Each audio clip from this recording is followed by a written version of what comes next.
নবীজি বলছে, উম্মত, তোমাদের দুনিয়ার আগুন জাহান্নামের আগুনের 70 ভাগের 1 ভাগ।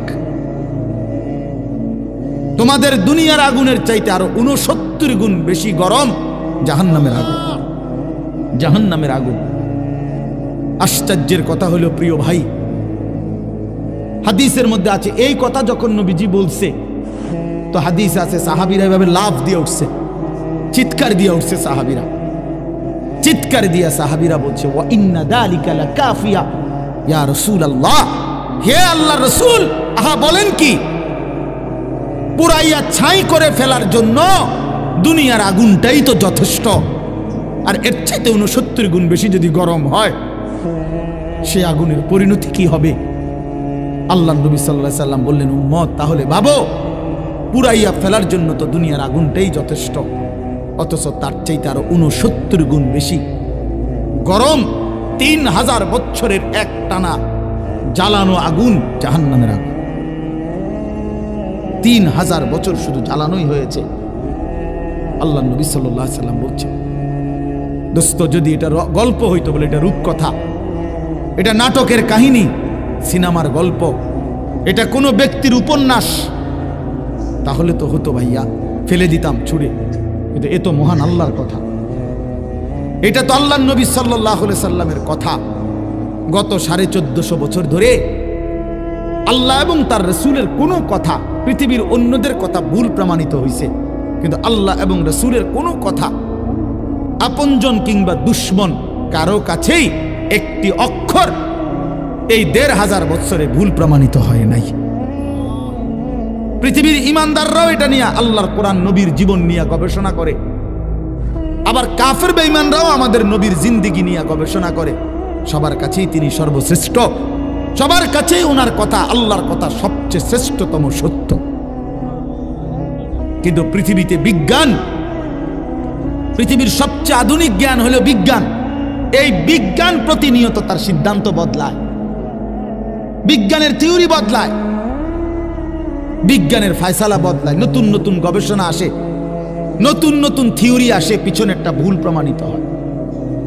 আমরা ছোটবেলায় পড়ছি, আমরাও জেনারেল লাইনে পড়ছি, সায়েন্স বিজ্ঞান বিভাগ থেকে আমি পাশ করা, আমি তো জেনারেল লাইনের পড়ালেখাও করছি।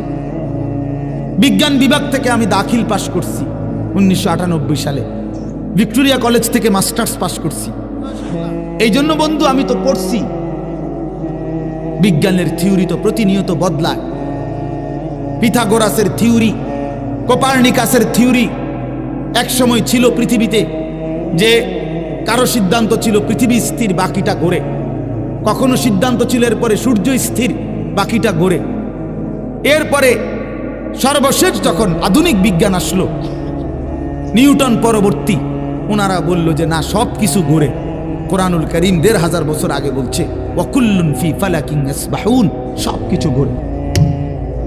বিজ্ঞান যেটা প্রমাণ করতে 1000 বছর লাগছে, 1200 বছর লাগছে, কোরআনুল কারীম তা 1200 বছর আগে মহান আল্লাহ পাক তার বন্ধুর জবান দিয়ে উচ্চারণ করাইছে। তাহলে মানুষের সিদ্ধান্ত নড়ে যায় ভাইয়া। আধুনিক বিজ্ঞান প্রমাণ করছে, আধুনিক বর্তমান পৃথিবীর বাস্তবতা, যে ম্যালথাসের থিওরি ভুল থিওরি, পপুলেশন থিওরি ভুল। কোন দেশের জন্য জনসংখ্যা সমস্যা, মানুষ বেড়ে গেলে ওই দেশের সমস্যা, এটা গোটা পৃথিবীতে একটা ভুল থিওরি। এখন কোন পৃথিবীর কোন দেশে এখন আর জনগণ সমস্যা না, জনসংখ্যা সমস্যা না। গোটা ইউরোপ আর্থিক প্রণোদনা মানে আর্থিক বরাদ্দ বাড়াইছে শুধুমাত্র ইউরোপের শত শত দেশে, সব দেশে, যে বাচ্চা যেন আরো বাড়ায়, তাদের বাচ্চা কমে যাচ্ছে। ফরেনার, অভিবাসী, অর্থাৎ অন্য দেশ থেকে অন্য মানুষ বাইরে যাইতেছে, মূল জনগোষ্ঠী কমে যাইতেছে, এই বাচ্চা এখন বাড়াইতে বলতেছে, আর্থিক নতুন বরাদ্দ দিচ্ছে, বরাদ্দ বাড়াচ্ছে, ইন্ডিয়া পর্যন্ত দিচ্ছে এটা। তাইলে পপুলেশন থিওরি ভুল থিওরি। পৃথিবীর কোনো দেশে জনসংখ্যা সমস্যা না, জনসংখ্যা আরো হওয়া দরকার। প্রত্যেক দেশের জন্য সমস্যা হলো সুদ ডাকাত, সুদখোর, ঘুষখোর, দুর্নীতিবাজ, হারামখোর, অবৈধ উপার্জনকারী, এরা হইল ওই দেশের কি সমস্যা, দেশের উন্নতির বাধা, অগ্রগতির বাধা, জুলুমবাজ, দুর্নীতিবাজ। এই জন্য কোন মহিলারে 30 দিনে 30টা বড়ি না খাবাইয়া হারাম কর সুদ করে 30টা বড়ি খাবান দরকার নেই, তাহলে যাতে করে এই বেঈমান, এই হারামখোরগুলো, এই দুর্নীতিবাজগুলো বড়ি খাইয়া, বেডিতের বড়ি খাইয়া যেন মরে যায়। তুই কমলে বালা বাড়া, নতুন বাচ্চা আইলে ভালো, তুই তুষর, তুই সিটার, তো তারে বড়ি খাবান দরকার, বাট পাররে হারামখোরকে বড়ি খাবান দরকার। হয় পৃথিবীর সমস্যা, মায়ের কোলের ছোট্ট বাচ্চা পৃথিবীর কি না সমস্যা? না, মাসুম বাচ্চা পৃথিবীতে কি হইতে পারে না? সমস্যা হইতে পারে না। অন্যায়কারী সমস্যা, জালেম সমস্যা, জুলুমবাজ সমস্যা। এই জন্য দোস্ত, আমি অনুরোধ করছি, পৃথিবী নিয়ে কিছু কম বেশি পড়ালেখা আমরাও করি, এখনো গোটা পৃথিবীর খোঁজ খবর আমরাও রাখি, পৃথিবীর আধুনিকতার সাথে আমরাও পরিচিত, কে কোথান দিয়ে কদ্দূর ডেভেলপ হয়েছে আমরাও খোঁজ খবর রাখি। আমরা কোনো মাটির তলের থেকে আইসি না, চাঁদের দেশ থেকে আসছি না, পৃথিবীতেই থাকি। এই জন্য আমরা এটা অনুরোধ করছি, আল্লাহর কোরআন, রাসূলুল্লাহ সাল্লাল্লাহু আলাইহি সাল্লামের সুন্নাহ, ইসলাম ব্যতীত, আল্লাহর আনুগত্য ব্যতীত বন্ধু পৃথিবীর কোথাও কারো কাছে সুখের কোনো ঠিকানাই নাই, কারো কাছে নিরাপত্তা নাই। নিরাপত্তা শুধুই আল্লাহর হাতে। আধুনিকতার সমস্ত প্রযুক্তি, পৃথিবীর সর্বাধুনিক প্রযুক্তি আমেরিকার কাছে ছিল, কিন্তু মহান আল্লাহ পাক যখন আগুনের গজব দিছে, 10 দিনে 14,000 ফায়ার সার্ভিস কর্মী একসাথে পানি দিছে। লস অ্যাঞ্জেলসের পাশেই সাগর, সাগরের পানি পারে না, ডাইলে দিছে। তারপরেও আল্লাহর আযাব আগুন 1 মিনিটের জন্য বন্ধ করতে পারে নাই। অতএব কথা প্রমাণিত, বেঈমান ব্যর্থ, আল্লাহই বিজয়ী,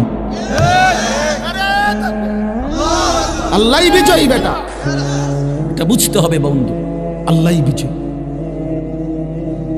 আমেরিকার কোন প্রযুক্তিটার ছিল না? আগুন নিবাইতারে না কা? কথা বলেন না কেন? হাজার হাজার কোটি কোটি টাকার, মিলিয়ন মিলিয়ন ডলারের মালিক, পথের ফকির, ভিক্ষা করে, ভিক্ষা করে। সভ্য পৃথিবীতে তারা দাবি করে হিউম্যান রাইটসের, তারা নাকি বিশ্বকে মানবতা শিখায়। অথচ যেদিন আগুন লাগছে আপনার ক্যালিফোর্নিয়াতে, লস অ্যাঞ্জেলেসে, মানুষের বাড়িঘর পুড়ে যাচ্ছে দাবানলে, ওই সময়ও লুটতরাজ, অরার দেশের জন্য ওখানে লুটতরাজ শুরু করে দিছে। শেষ পর্যন্ত 144 144 দ্বারা কারফিউ জারি করিয়া তারপরও থামাইতে পারছে না। তো হ্যানে চুরি করতে গেছে আমরা দেশের মানুষ নি, তো তোদের দেশের সিটাররাই তো চুরি করছে। তো তোরা আবার অন্য দেশকে কি মানবতা শেখা? চোর। এই 1 সপ্তাহ হয়েছে না, পত্রিকা দেখেন, এই 1 সপ্তাহ হয়েছে না যে ডোনাল্ড ট্রাম্প যেই দিন শপথ গ্রহণ করছে, আমেরিকার নতুন এই আগের পাগল যে আবার প্রেসিডেন্ট হয়েছে, আপনার এই ডোনাল্ড ট্রাম্প, আপনার তার যেদিন শপথ অনুষ্ঠান, সেদিন ওই যে শপথ অনুষ্ঠানের হল রুমে যারা ঢুকছে মেহমান, তাদের সে ব্যাগ বহন করতে দিছে না, অর্থাৎ ব্যাগগুলো ভিতরে নিতে দিছে না। এই ব্যাগগুলো তারা বাহিরে রাইখা গেছে। 10 মিনিটের ব্যবধানে ওই দেশের মানুষ, ওই অঞ্চলের মানুষ ব্যাগটি সব চুরি করিয়া লুটতরাজ করে নিছে। পত্রিকায় আসছে এটা। ওমা কি চোর রে এটা! এটি কেমন জাতের চোর? আপনি আমার রিপোর্ট পত্রিকা থেকে দেখেন। আমি বলার উদ্দেশ্য হলো এটা, কারো কাছে সভ্যতা নাই, কারো কাছে ভদ্রতা নাই বন্ধু। ইনসাফ, সততা, সৌন্দর্য, মানবতা, ভদ্রতা, উত্তম চরিত্র, আখলাক, এ শুধু কোরআনের মধ্যেই আছে, ইসলামের মধ্যেই আছে। ইসলামই সুন্দর, কোরআনই সুন্দর, আল্লাহর দ্বীনই সুন্দর।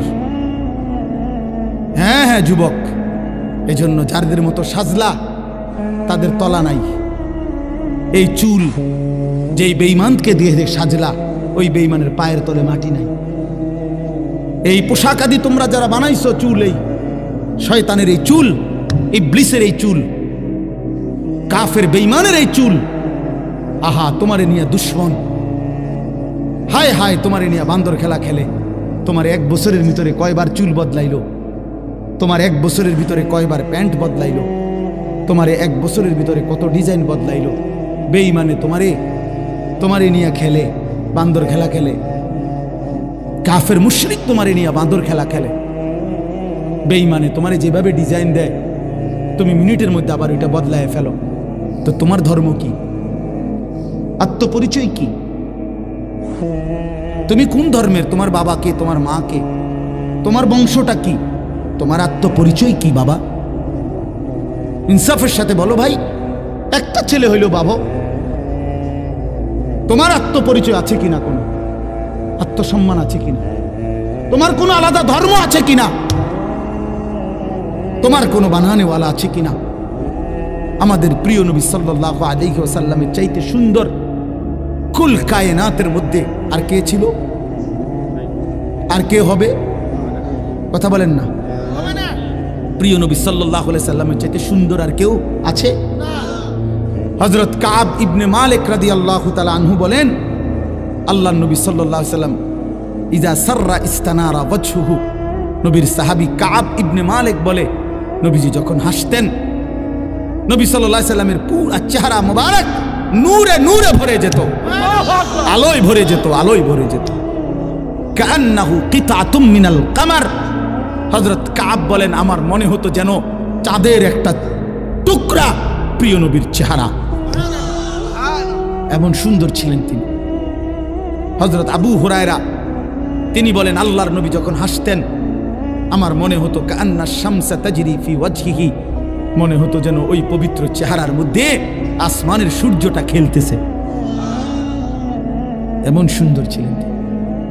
হযরত বারা ইবনে মালিক বলেন, আযেব তিনি বলেন, আমি একদিন নবীজি একটা চাদর গায়ে দিছে, চাদরটার মধ্যে একটু পর পর লাল লাল সুতা ডোরা কাটা, আর মাথার বাবরি চুল পরিহিত, মাথা খালি আর চাদর পরা। কয়ে আমি তাকায় দেখলাম, উনি বলেন, আল্লাহর কসম আমি আমার এই 2 নয়নে এমন সুন্দর আর কখনোই কাউকে দেখি না।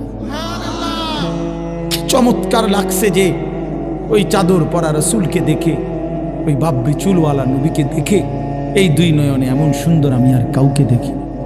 মা রাআইতু মিন জি লিম্মাতিন ফি হুল্লাতিন হামরা আহসানা মিন রাসূলিল্লাহ সাল্লাল্লাহু আলাইহি ওয়াসাল্লাম। আম্মা জান আয়েশা রাদিয়াল্লাহু তাআলা আনহা নবীজির স্ত্রী বলতেন, পৃথিবীবাসী তোমাদের একটা সূর্য আছে, আমারও একটা সূর্য আছে। তোমাদের সূর্য দিনে ওঠে, আমার সূর্য রাতে ওঠে। আমার সূর্য রাতে ওঠে, তোমাদের সূর্য সকালে ওঠে। আমার সূর্য রাত এসার পরে আমার ঘরে ওঠে, আমার কামরায় ওঠে। সেই সূর্য আমার প্রিয় রাসূল, আমার স্বামী, আমার নবী সাল্লাল্লাহু আলাইহি ওয়াসাল্লাম। লানা শামসুন ওয়ালিল আফাকি শামসুন ওয়া শামসি আফদালু মিন শামসিস সামাই। তিনি বলেন যে তোমাদের একটা সূর্য, আমারও একটা সূর্য। শুনে রাখো পৃথিবীবাসী, আসমানের ওই সূর্যের চাইতে আমার সূর্য অনেক উত্তম। ফাইন্না শামসা তাতলুউ বা'দা ফাজরিন ওয়া শামসি তাতলুউ বা'দা ইশাইন। তোমাদের সূর্য ওঠে ফজরের পরে, আর আমার সূর্য ওঠে এশার পরে, আমার কামরায়, আমার ঘরে। নবী সাল্লাল্লাহু আলাইহি সাল্লাম যখন আসতেন, আম্মা জান আয়েশা বলেন, আমি অন্ধকারের মধ্যে আমার হারিয়ে যাওয়া সুই নবী সাল্লাল্লাহু আলাইহি সাল্লামের চেহারা মুবারকের, শরীর মুবারকের আলো দিয়ে খুঁজে পেতাম। তিনি এমন সুন্দর ছিলেন। তিনি হাসলে পৃথিবী হাসত, তিনি হাসলে পৃথিবী কাঁদত, কাঁদলে পৃথিবী কাঁদত। নবী সাল্লাল্লাহু আলাইহি সাল্লাম হাঁটলেও সুন্দর, তিনি বসলেও সুন্দর, তিনি কথা বললেও সুন্দর, তিনি চুপ থাকলেও সুন্দর। তিনি যখন রাস্তা দিয়ে হাঁটতেন তো সেই রাস্তা পুরাটা মেশক আম্বরের ঘ্রাণ হয়ে যেত। তিনি যখন বসতেন আর চেহারা মুবারক, দেহ মুবারক থেকে যখন ঘাম ঝরত তো সাহাবায়ে কেরাম সেটা আতর হিসাবে ব্যবহারের জন্য যত্ন করে রেখে যেত। এমন সুন্দর ছিলেন, এত সুন্দর, এত সুন্দর, এত সুন্দর, এত সুন্দর, এত সুন্দর, এত সুন্দর। সেই সৌন্দর্যময় নবী সাল্লাল্লাহু আলাইহি সাল্লামকে কেন ছেড়ে দিলাম? প্রিয় ছেলেরা আমার, বাবারা আমার, কেন প্রত্যাখ্যান করলেন? কেন বাপ আল্লাহর নবীকে ছেড়ে দিলা? বাপ কেন ছেড়ে দিলাম? এই জন্য দোস্ত বন্ধু, মেহেরবানি করে দয়া করে আল্লাহর ওয়াস্তে ইনসাফের সাথে এই কথা আমরা বললাম। আজকে তোমরা যারা শুনছো ভাই, কিশোর নওজোয়ান, তোমাদের কাছে অনুরোধ, একবার আমার কথা যদি কখনো মনে পড়ে তো একবার এই বন্ধুর কথা মনে করো। তোমার বিবেককে 1 মিনিটের জন্য প্রশ্ন করো, নিজেরে নিজে আলাদা একাকে। বন্ধুদের সাথে মিল্লা পারতা না, সমবয়সীর লগে পারতা না ভাইয়া, তুমি একা ভাইব যে আল্লাহ নবী সাল্লাল্লাহু আলাইহি সাল্লামকে কেন প্রত্যাখ্যান করলাম, ইসলামকে কেন ছেড়ে দিলাম, কি কারণে, আর কাফের বেঈমানদের সৌন্দর্যের মধ্যে কি পাইলাম?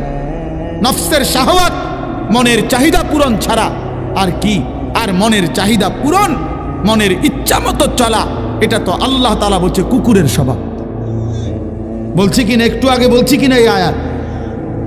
অতএব আমরা ইনসাফের সাথে বোঝা উচিত আমাদের প্রিয় নবী সাল্লাল্লাহু আলাইহি ওয়াসাল্লামের সৌন্দর্য, শ্রেষ্ঠত্ব, আখলাক, তার জিন্দেগি, এটাই কুল কায়নাতের মধ্যে সবচেয়ে সুন্দর, সবচেয়ে সুন্দর। আল্লাহ তাআলা মেরাজে নবী সাল্লাল্লাহু আলাইহি সাল্লামকে আরশে আজিমের মেহমান বানাইছেন।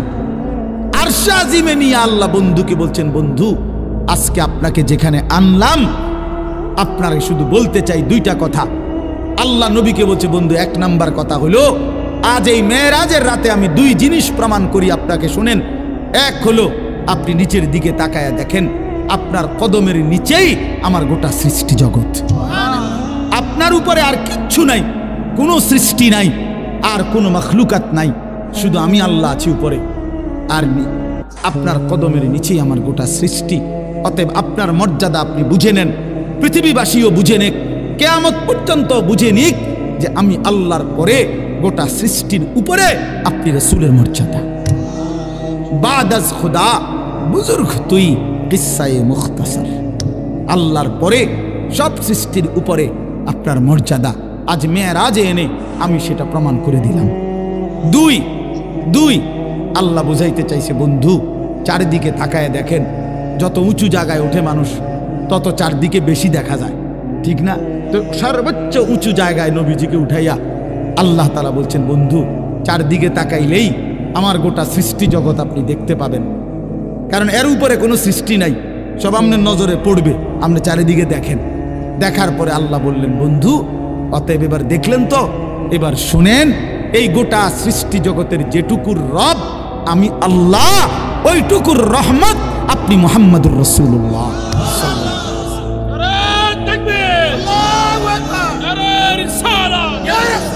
আমি রব্বুল আলামিন, আপনি রাহমাতুল লিল আলামিন।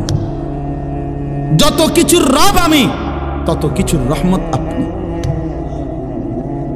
একই শব্দ ব্যবহার করছেন, রব্বুল আলামিন, রাহমাতুল লিল।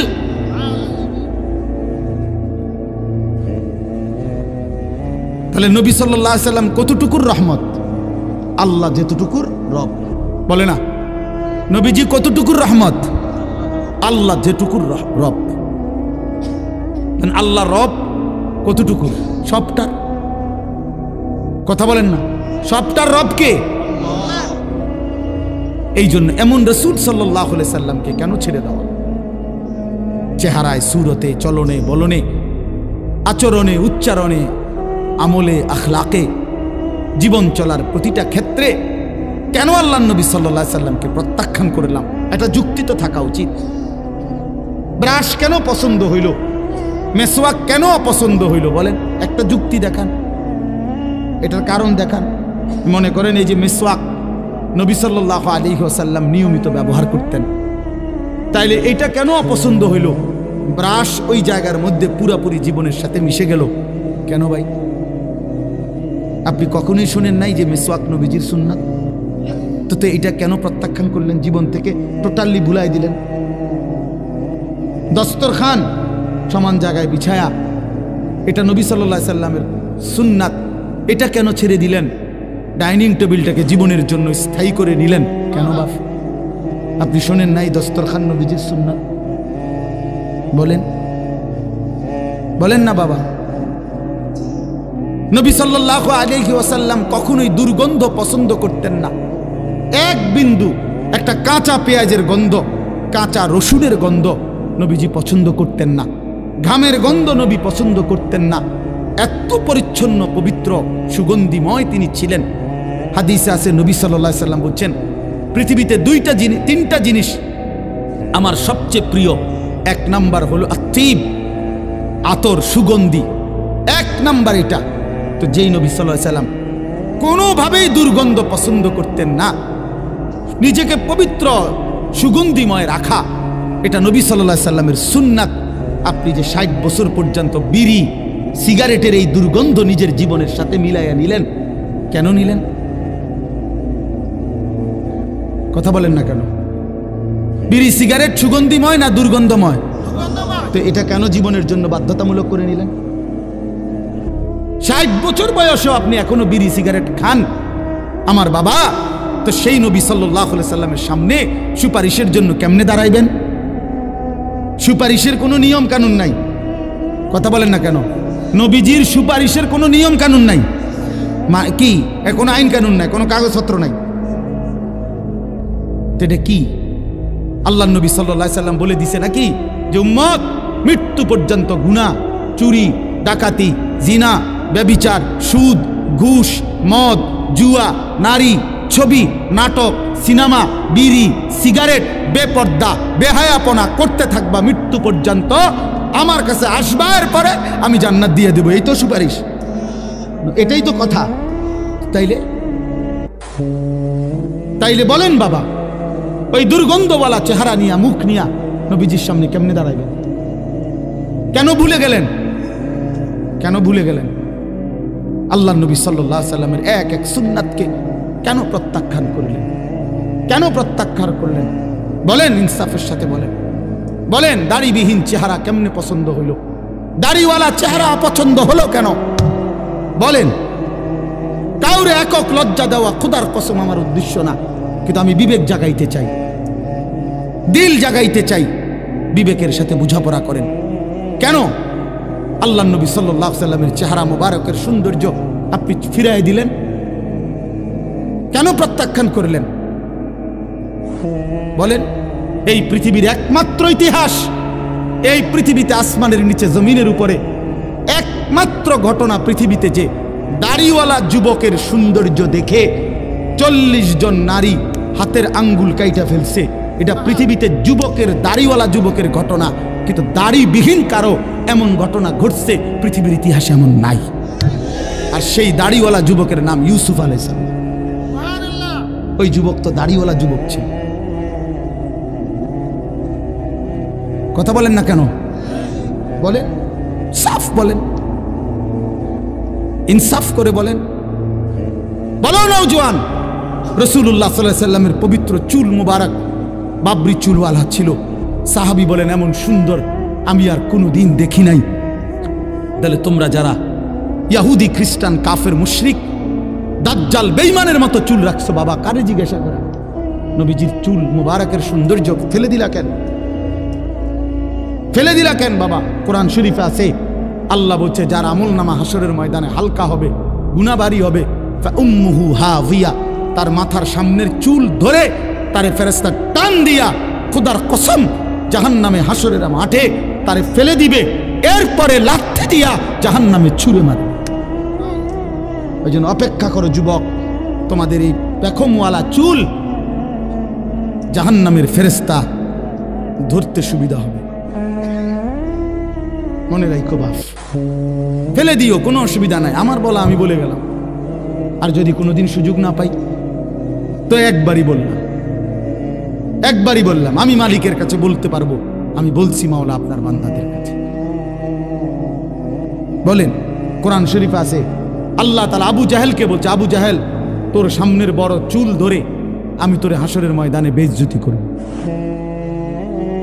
কাল্লা লা ইল্লাম ইয়ানতাহি লানাসফাআম বিন নাসিয়া নাসিয়াতিন কাযিবা খাতিআ। এখানে আবু জাহেলের কথা। নাসিয়া মানে হলো চুলের অগ্রভাগ, সামনের চুলের বড় চুল, ঝুটি, এমনি চুল ধরে আল্লাহ বলছে ফেরেশতাকে দিয়ে আবু জাহেলকে বলছে তোরে আমি বেইজ্জতি করব। এই জন্য এই বড় বিশ্রী চুল এটা আবু জাহেলের চুল। আল্লাহ নবী সাল্লাল্লাহু আলাইহি সাল্লাম, মুসলিম শরীফের হাদিস, বিশুদ্ধ হাদিস, শ্রেষ্ঠ হাদিসের কিতাব দ্বিতীয় নম্বর হলো মুসলিম শরীফ। এই হাদিসে আছে আল্লাহ নবী বলছে দাজ্জাল তার বৈশিষ্ট্য মোটা দাগে তিনটা। এক নাম্বার হলো দাজ্জাল যুবক হবে। দুই, কাতাত, এই শব্দের অর্থ হইল স্বাভাবিকতার পরিপন্থী, এলোমেলো, এবড়ো থেবড়ো, আউলা জাউলা চুল, বিশ্রী নতুন, এই স্বাভাবিক চলমান ধারার বিপরীতে চুল হবে। আল্লাহ নবী বলছে দাজ্জালের চুল। অতএব তোমাদের এই চুল দাজ্জালের চুল, এই তো মুমিনের চুল না, এই ইমানদারের চুল। আর নাই তো তুমি সেলুনের একটা চুলের ডিজাইন থেকে, যেগুলা সেলুনের মধ্যে লাগানো থাকে বিভিন্ন মানুষের চুলের কাটিং, এর মধ্যে জুনায়েদ বাগদাদি কোনটা এটা আমার কিন্তু দেখাও। হ্যাঁ দেখাও বলে এটা হুজুর বাইজিদ বোস্তামির চুল। কথা বুঝছেন না কথাটা? অথবা বলে এটা জুনায়েদ বাগদাদির চুল আছে, অথবা এইটা হুজুর শাহজালাল ইয়াবানির চুল। দেখুনটা বলেন, একটা বলুক, ইনসাফ করে বলো ভাই। এই যে বলে এই চুলটা একটা ইমানদারের চুল, একজন বলুক। আছে এমন কোনো? এমন আছে ভাইয়া বলেন না? তাইলে বন্ধু আমার কেন হেরে গেলা? কাফেরের কাছে হেরে গেলা কেমনে? মুসলমান তো হারে না। এক সাহাবী ছিল, 16 বছরের সাহাবী, কাফের শত্রু দুশ্মন উনারে যুদ্ধের ময়দানে আটকাইছে। উনার একটা কথা উনার মুখ দিয়া বাহির করতে চাইছে এই সাহাবী, হাবিব ইবনে যায়েদ উনার নাম ছিল। আহা, আমরা কিতাবে পড়ছি, উর্দু কিতাবে। এই সাহাবীকে যখন দুশ্মনের সর্দার আটকাইছে, তখন উনাকে বলছে তুই শুধু কথা বলবি মুহাম্মদ আল্লাহর রাসূল না। তখন তিনি বলছেন ওয়াল্লাহি আশহাদু আন্না মুহাম্মাদান রাসূলুল্লাহ, আল্লাহর কসম আমি সাক্ষ্য দিচ্ছি মুহাম্মদ আল্লাহর রাসূল। আনতা কাজ্জাব, বলছে তুই মিথ্যাবাদী বেটা। তখন কিতাবে আছে ওনার ডান হাত কেটে ফেলে দিছে, বলছে এবার বল। বলছে আমি ওই কথাই বলছি মুহাম্মদ আল্লাহর রাসূল। বাম হাত কেটে ফেলে দিছে, বলছে এবার বল, বলবি কিনা? বলছে ওয়াল্লাহি আনা আশহাদু মুহাম্মদ রাসূলুল্লাহ, আমি সাক্ষ্য দিচ্ছি মুহাম্মদই আল্লাহর রাসূল। ডান পাও কাটছে, বাম পাও কাটছে। এরপরে বিশ্বাস, কসম আল্লাহর, আমরা উর্দু কিতাবে নিজে পড়ছি যে এরপরে ওনার কাইটা, জিব্বাটাই না কাটছে, ওনার শরীরটা কাইটা টুকরা টুকরা করে পিস পিস করে বুটি বুটি বানাই লেছে, গোশতের টুকরার মতো ছিন্ন ভিন্ন করে ফেলে দিছে। উনি শেষ মুহূর্ত পর্যন্ত বলছে আল্লাহি আনা আশহাদু আন্না মুহাম্মাদান রাসূলুল্লাহ, আল্লাহর কসম আমি সাক্ষ্য দিচ্ছি মুহাম্মদে মুস্তাফা তিনি আল্লাহর রাসূল, তিনি আল্লাহর রাসূল। এরপরে ভাইয়া শোনো, এই নওজোয়ান শোনো, বিশ্বাস করো ভাই আমার, মদিনায় যখন এই খবর আসছে ওনার মার কাছে, ওনার মাও ছিল নবীর সাহাবী, মহিলা সাহাবী। এই সাহাবী হাবিব ইবনে যায়েদের মা উম্মে আম্মারা, মার নাম হলো উম্মে আম্মারা। আম্মারা এই মহিলার কাছে খবর আসছে যে মা তোর সন্তান আল্লাহর জন্য জান দিছে। মা শেষ মিনিট পর্যন্ত রাসূল আরবীর রিসালতের বিপরীতে আর কাউকে মানে নাই, 1 মিনিটের জন্য অন্য কাউকে মানে নাই। মা তোর সন্তানকে কাইটা টুকরা টুকরা করে, হাত পাও আলাদা কাইটা কাইটা পিস পিস বানায় ফেলছে। দোস্ত আমার, বন্ধু আমার, ওই মা এই খবর শুই না একটা চিৎকার দিয়া বলছে মদিনাবাসী লিহাজাল ইয়াউমে আরদাতুহু, এই আজকের দিনের জন্যই আমি আমার সন্তানকে বুকের দুধ খাওয়াইছিলাম। আমার দুধের হক আদায় করছে আমার ছেলে, আমার পবিত্র দুধের হক। আমার আশা ছিল আমার এই পবিত্র দুধের বরকতে আমার সন্তান আল্লাহর জন্য জান দিবে, আমার রাসূলের ভালোবাসায় জীবন দিবে। আমার সেই স্বপ্ন বাস্তবায়ন হয়েছে। তাইলে বলো বাবা, তোমাদের মা তোমাদেরকে 2 বছর দুধ পান করাইছিল, নারী দেখতা, ছবি দেখতা, উলঙ্গ দৃশ্য দেখতা? বলো বাবা, ইনসাফ করো বাপ, ইনসাফ করো, নিজের উপরে রহম করো, দয়া করো। অতএব বন্ধু আমার, বাপ আমার কথা শেষ। আমি শুধু একটা কথাই শেষ বলতে চাই। কোরআনুল কারীমের যে আয়াত আমি পড়েছি, উদ্দেশ্য শুধু একটা কথা বলা, ইয়া আইয়ুহাল্লাযীনা আমানু কুতিবা আলাইকুমুস সিয়াম কামা কুতিবা আলাল্লাযীনা মিন ক্বাবলিকুম লাআল্লাকুম তাত্তাকুন। অর্থ হলো এই কথাটা বলার জন্য, কেউ যদি নিজেকে পরিবর্তন করতে চায়, নিজেকে গুনাহ থেকে বাঁচাইতে চায়, মুত্তাকি বানাইতে চায়, জান্নাতি বানাইতে চায়, চরিত্রবান বানাইতে চায়। দেখেন এটা, দেখেন এটা একটা দেখার বিষয়। দেখেন ভাই, দেখেন এটা কিভাবে এটা বিছায়, পরে নিজে বিছাইতে পারবেন। দেখেন, সময় দিলাম, দেখেন এটা বুঝছেন তো, এটা কিভাবে বিছায়। প্রথমে দুই পাশ থেকে দুইজন করে চারজন ধরতে হয়, এরপরে টান দিয়া আস্তে বিছাইতে হয়। ক্লিয়ার বিষয়টা? আশ্চর্য কথা, মানে একটা কাপড় বিছাইতে আছে, সবাই এমনি ভ্যাঁ করে চাইছে। এই জন্য বললাম, আল্লাহ তাআলা বলেন, বান্দা নিজেকে যদি মুত্তাকি বানাইতে হয়, চরিত্রবান বানাইতে হয়, জান্নাতি বানাইতে হয়, যে মুত্তাকি সে জান্নাতি। এটা কোরআন শরীফে আল্লাহ বলছে, উইদ্দাত লিল মুত্তাকিন, জান্নাত বানানোই হয়েছে মুত্তাকিদের জন্য।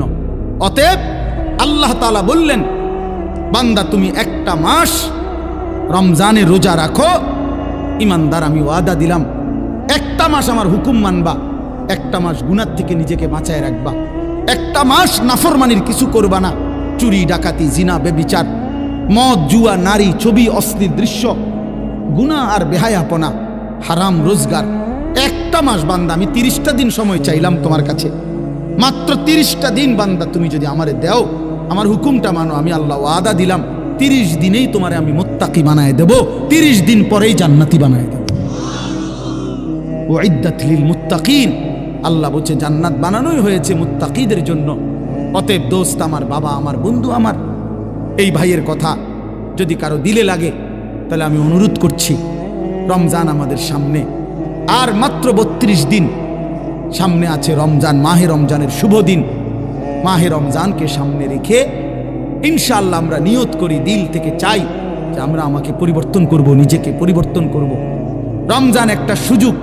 নবীজি বিশেষ করে যুবকদেরকে বলছে, যুবক, রোজা তোমার চরিত্র হেফাজতের কার্যকর প্রতিষেধক, হাই অ্যান্টিবায়োটিক।